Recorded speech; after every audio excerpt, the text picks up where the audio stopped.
Good morning everyone. Today we are learning about how to represent a rational number which is non-terminating and recurring in the form of p upon q. Is in the form of p upon q. तो non terminating recurring number को हम p upon q में कैसे represent करेंगे वो आज हम देखते हैं. देखिए क्या है, represent 0.333 which is 0.3 bar in the form of p upon q where p and q are integer and q is not equals 0. तो हम इस केस में क्या करते हैं, ये जो हमें प्रूफ करना है 0.3 बार, इसको हम ले लेते हैं x. Let 0.3 bar 0.333 is equals to x और इसको हम देंगे इक्वेशन नंबर 1.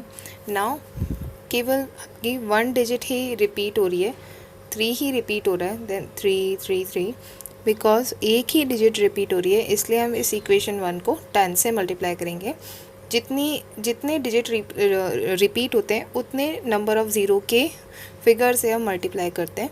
तो हम यहाँ 10 से मल्टीप्लाई करें इक्वेशन 1 को. देखिए 10 into x 10x 0.333 multiply by 10. जब हम इसको और सॉल्व करेंगे तो 10x equals to 10x LHS तो सेम आएगा. जब हम डेसिमल टर्म को 10 से मल्टीप्लाई करते हैं तो पॉइंट एक आगे राइट हैंड साइड में शिफ्ट हो जाता है. तो ये वाला डेसिमल का आंसर क्या आ गया, 3.333. क्योंकि डेसिमल के बाद बहुत सारे 3 हैं तो यहाँ पे भी आपके इन्फिनिट 3 आएंगे. नाउ नेक्स्ट देखिए 10x. अब इस 3.333 को हम कैसे लिख सकते हैं, 3 प्लस 0.333. इस 3.333 को हम ऐसे लिख सकते हैं. देखिए जैसे साइड में अगर हम 0.3333 और यहाँ पे 3, इसको जब ऐड करेंगे तो क्या आएगा, 0 प्लस 3 3.333 एंड सो ऑन. तो इस तरीके से हम इसको लिख रहे हैं यहाँ पे. अब देखिए 10x, ये वाला 3 तो सेम आ गया, 0.33 इक्वेशन 1 से ये क्या बन गया, आपका x बन गया. 0.33 की वैल्यू क्या है इक्वेशन 1 से, x, वो हमने यहाँ पे इक्वेशन 1 से पुट कर दी. नाउ 10x यहाँ पे है, x यहाँ पे है, एक साइड ले आएंगे हम वेरिएबल वाली टर्म्स को, इस साइड लेके आएंगे आप तो क्या हो जाएगा 10x माइनस एक्स. पे क्या बचेगा, बस 3 बचेगा. Now 10x minus x is 9x equals to 3. Now x अब 9x के साथ मल्टीप्लाई में इक्वल्स टू के उधर जाएगा तो डिवाइड में चला जाएगा. x is equals to 3/9. तो सॉल्व करने के बाद क्या आएगा आपका 1/3. तो देखिए x आपका किस फॉर्म में रिप्रेजेंट हो गया, 1/3. जबकि आपका x किस फॉर्म में था, 0.333 नॉन टर्मिनेटिंग रेकरिंग फॉर्म में, पर अब वो p/q के फॉर्म प्रेजेंट हो गया है. नाउ सेकेंड केस लेते हैं.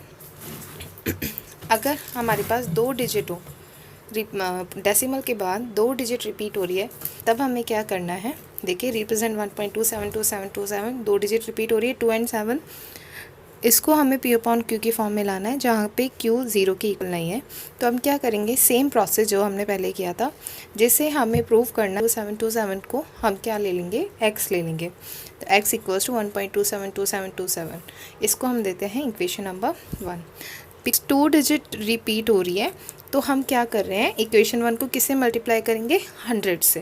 मैंने आपको पहले भी बताया जितनी डिजिट्स रिपीट होती हैं उतने ही नंबर ऑफ़ ज़ीरोज़ की टर्म से हम क्या कर देते हैं, मल्टीप्लाई कर देते हैं. पहले हमने 10 से किया था क्योंकि एक डिजिट रिपीट हो रही थी, अब 2 डिजिट रिपीट हो रही हैं तो हम किससे मल्टीप्लाई करेंगे, 100 से मल्टीप्लाई करेंगे इक्वेशन 1 को. नाउ इक्वेशन 1 को 100 से मल्टीप्लाई किया तो क्या आएगा, x इंटू 100 100x. 1.272727 को मल्टीप्लाई किया 100 से तो क्या आ गया, 100. नाउ 100x यहाँ चल रहा है, तो मल्टीप्लाई करेंगे तो डेसिमल कितना राइट हैंड साइड शिफ्ट होगा, 2 डिजिट शिफ्ट होगा. पहले डेसिमल यहाँ है तो 1 2, मतलब डेसिमल आएगा 7 के बाद और 2 से पहले. तो ये हो गया आपका 127.27 एंड 27. अब इसको हमें लिखना है, अब इस 127.2727 को इस तरीके से लिखना है कि हमारे पास एक टर्म आ जाए ये x, जो कि क्या है आपका 1.2727. अब उसको किस फॉर्म में लिखेंगे, देखिए तो 127 को हम ऐसे लिख सकते हैं 126 प्लस 1.2727. इसको आप सॉल्व करके देख लीजिए साइड में 1.2727 और यहाँ पे आपका 126. जब आप इसको प्लस करेंगे तो क्या आएगा 127.2727. तो हम इस 127.2727 को इस तरीके से लिख सकते हैं 126 प्लस 1.2727, बिकॉज 1.2727 इक्वेशन 1 से क्या है आपका x है, इक्वेशन 1 से 1.2727 की वैल्यू है x, तो ये हो गया आपका पूरी टर्म x, और ये 126 आपका सेम चल रहा है। नाउ यहाँ पे x है, वेरिएबल वाली टर्म्स को एक साथ ले आएंगे, x यहाँ पे तो यहाँ पे आ जाएगा 100x माइनस x, यहाँ माइनस का हो गया।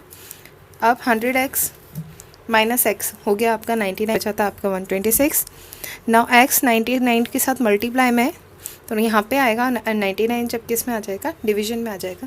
देन x इज इक्वल 26/99, और इसको सॉल्व करने पे 3 से डिवाइड किया है, 3 4 ज़ा 12, 3 2 ज़ा 6, 3 3 ज़ा 9, 3 3 ज़ा 9, क्या आया आपके पास 42/33। अगेन 3 से डिवाइड हो सकता है, देन 3 1 ज़ा 3, 3 4 ज़ा 12, 3 1 ज़ा 3, 3 1 ज़ा 3।